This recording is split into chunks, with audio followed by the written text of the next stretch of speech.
Hello friends. तो आज हम इस वीडियो में बात करेंगे कि आपको 10th के बाद क्या करना चाहिए, what to do after 10th। ये हमारे लिए बहुत ही ज़्यादा कंफ्यूजन वाली सिचुएशन होती है क्योंकि हमें समझ ही नहीं आता। इवन मुझे भी समझ नहीं आता था जब मैं 10th में थी कि मैं 10th के बाद क्या लूँ, कोई गोल ही क्लियर नहीं था। तो 10th के बाद आपको क्या लेना चाहिए, कौन-कौन से सब्जेक्ट, जैसे कि हमारे पास 3 होते हैं। फर्स्ट होता है हमारे पास आर्ट्स, सेकंड होता है कॉमर्स, थर्ड होता है साइंस। ये 3 होता है, इन तीनों में से एक हमें सेलेक्ट करना होता है। तो इस वीडियो में मैं आपको इन तीनों ही सब्जेक्ट्स को लेके सारे डाउट्स क्लियर करूँगी कि आप 10th के बाद किसको चूज़ करेंगे तो आपको क्या बेनिफिट होने वाला है। तो इस वीडियो में एंड तक ज़रूर से बने रहना क्योंकि आपको वीडियो बहुत ही ज़्यादा पसंद आने वाली है। फिर भी अगर आपके कोई डाउट्स होते हैं तो आप मुझसे कमेंट बॉक्स में पूछ सकते हैं। तो चलिए वीडियो को स्टार्ट करते हैं विदाउट वेस्टिंग टाइम। तो फर्स्ट है हमारा कि हम 10th के बाद क्या करें। जैसे कि आपने अभी बोर्ड दिया होगा, अभी रिजल्ट भी आने वाले हैं, तो आप यही सोच रहे होंगे कि 10th के बाद मुझे क्या लेना चाहिए, क्या नहीं लेना चाहिए, क्या मेरे लिए बेस्ट है। वैसे तो आपकी परसेंटेज पे डिपेंड करता है कि आपने 10th में कितनी परसेंटेज दी है। वैसे मैं आपको स्टेप बाय स्टेप सारा बताऊंगी। जैसे कि फर्स्ट है हमारा आर्ट्स। अगर आप 11th में आर्ट्स लेते हैं, बहुत से लोग सोचते हैं कि आर्ट्स लेने वालों के लिए कोई स्कोप नहीं होता है, पर ऐसा नहीं है। अगर आप अपनी 12th आर्ट साइड से करते हैं तो आप एक अच्छे पॉलिटिशियन बन सकते हैं, आप यूपीएससी का एग्ज़ाम क्लियर कर सकते हैं, आपको हिस्ट्री वगैरह के बारे में अच्छी खासी नॉलेज मिल जाती है, आप प्रोफेसर बन सकते हैं संस्कृत, हिंदी, इन सभी सब्जेक्ट के, और आप लॉयर वगैरह भी बन सकते हैं। तो ऐसा नहीं है कि आर्ट्स में स्कोप नहीं है, आर्ट्स में बहुत सारे स्कोप हैं। बस आपको, अगर आप आर्ट्स ले रहे हैं तो आपको ध्यान से पढ़ने की ज़रूरत है। तो आपको 10th के बाद अगर आप आर्ट्स लेना चाहते हैं तो आपकी आर्ट्स लेने के लिए आपके कम से कम 10th में 50% होनी चाहिए। अगर आपकी 50% है तो आप 10th में आर्ट्स ले सकते हैं। अब हम देखेंगे हमें आर्ट्स में कौन-कौन से सब्जेक्ट्स पढ़ने पड़ते हैं।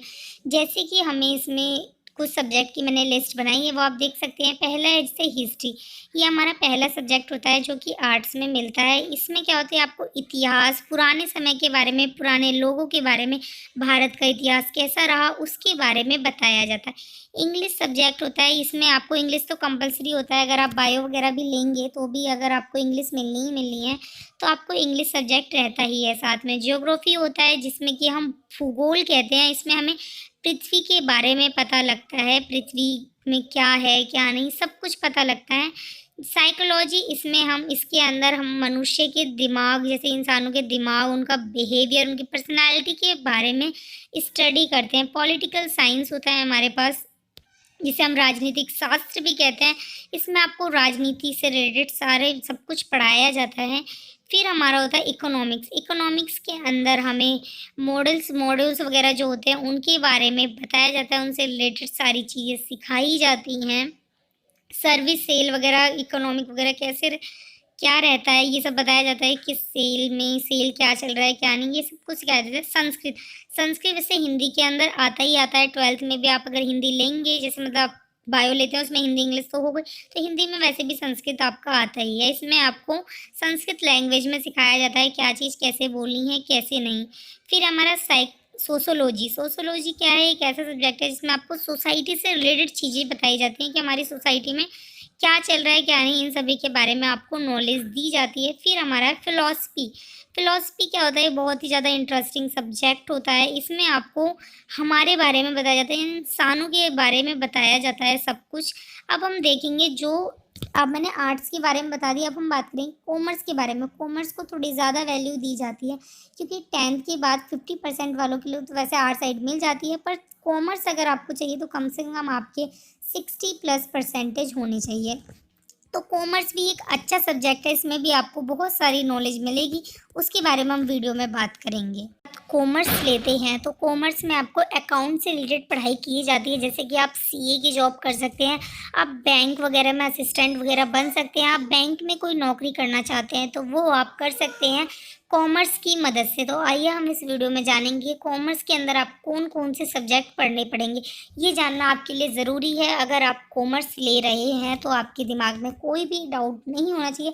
आप कोई भी सब्जेक्ट चुनें तो उससे पहले अपने सारे डाउट्स क्लियर कर दें। आप 11th में जो भी ले रहे हैं उससे पहले आप जिस भी को उससे करना चाहते हैं उसके लिए सारे डाउट्स क्लियर कर ले। तो पहला सब्जेक्ट है हमारा अकाउंटेंसी। इसके अंदर क्या होता है, आपको हिसाब किताब के बारे में बताया जाता है। बिजनेस में कैसे आपको बैंक में पैसा जमा करना है, कैसे निकालना है, इन सभी के बारे में बताया जाता है। इकोनॉमिक्स ये आपको आर साइड में मिल जाएगी। इकोनॉमिक्स में क्या होता है, आपको भारत की इकोनॉमिक के बारे में बताया जाता है। मॉडल सर्विस के बारे में जानने को मिलता है कि मतलब भारत की इकोनॉमिक लेवल क्या है, इन सभी के बारे में बताया जाता है। तीसरा हमारा बिजनेस स्टडी। आपको बिजनेस किस तरीके से करना चाहिए, बिजनेस के अंदर कैसे करें, कैसे ना करें, क्या ज़रूरत होती है, इन सभी के बारे में बताया जाता है।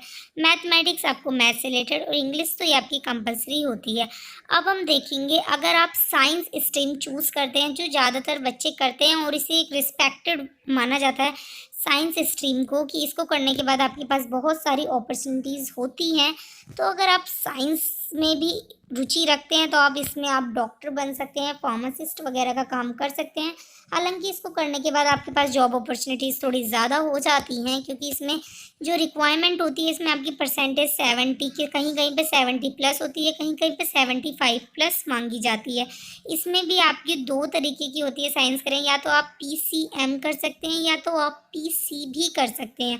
इसको करने के बाद आप इंजीनियर वगैरह बन सकते हैं। अगर आप मैथ्स में रुचि रखते हैं तो आप इंजीनियर वगैरह बन सकते हैं। कंप्यूटर से रिलेटेड प्रोग्राम वगैरह के बारे में सीख सकते हैं। तो वहीं अगर आप बायो चूज़ करते हैं तो बायो वाले इसमें MBBS से रिलेटेड पढ़ सकते हैं। नीट का एग्ज़ाम दिल्ली करके जो डी फार्मा अपना मेडिकल स्टोर खोलना चाहते हैं, डॉक्टर बनना चाहते हैं, नर्सेज वगैरह बनना चाहते हैं, तो वो लोग जो होते हैं वो साइंस अपनी करते हैं। इसके अंदर आपको सब्जेक्ट पढ़ने पड़ते हैं। फिज़िक्स आपको पढ़नी पड़ती है, जिसके बारे में आपको बताया जाता है पदार्थ, गति, मोशन वगैरह, इन सब के बारे में बताया जाता है। केमिस्ट्री में आपको केमिकल वगैरह के बारे में बताई जाती है, रिएक्शन वगैरह के बारे में। बायोलॉजी में आपको जीव विज्ञान के बारे में बताया जाता है कि हमारा शरीर स्टडी कराते हैं, पेड़ पौधे के ऊपर स्टडी कराई जाती है। मैथमेटिक्स में आपको जो आपकी हर जगह काम आने वाला वो कंप्यूटर साइंस होता है, जिससे कि आपको समझ आया जाए कि आपको, वैसे अगर आप इंजीनियर वगैरह बनना चाहते हो तो कंप्यूटर साइंस का सब्जेक्ट होता है। बायोटेक्नोलॉजी का भी सब्जेक्ट होता है, आप चाहें तो इसके बाद बायोटेक्नोलॉजी भी कर सकते हैं। इसमें आपको सिस्टम, ऑर्गेनिज्म वगैरह के बारे में बताया जाता है, जो कि जीवाणु वगैरह होते हैं, उन सब के बारे में आपको स्टडी कराया जाता है। तो आप साइंस के बाद थोड़ी ज़्यादा अपॉर्चुनिटीज़ होती हैं as comparison to art side and commerce वालों से, क्योंकि अगर आप साइंस से कर लेते हैं तो आप आर्ट साइड के कोर्स भी कर सकते हैं। जैसे कि अगर आपने 12th साइंस से कर ली है और अगर चाहते हैं कि मैं आगे जो अपनी BA करूँ तो आप BA कर सकते हैं। पर अगर आप आर्ट साइड लेते हैं और आप चाहते हैं कि आगे मैं BSc करूँ तो आप BSc नहीं कर सकते हैं। पर अगर आप साइंस से करते हैं तो आप BA ईजिली कर सकते हैं।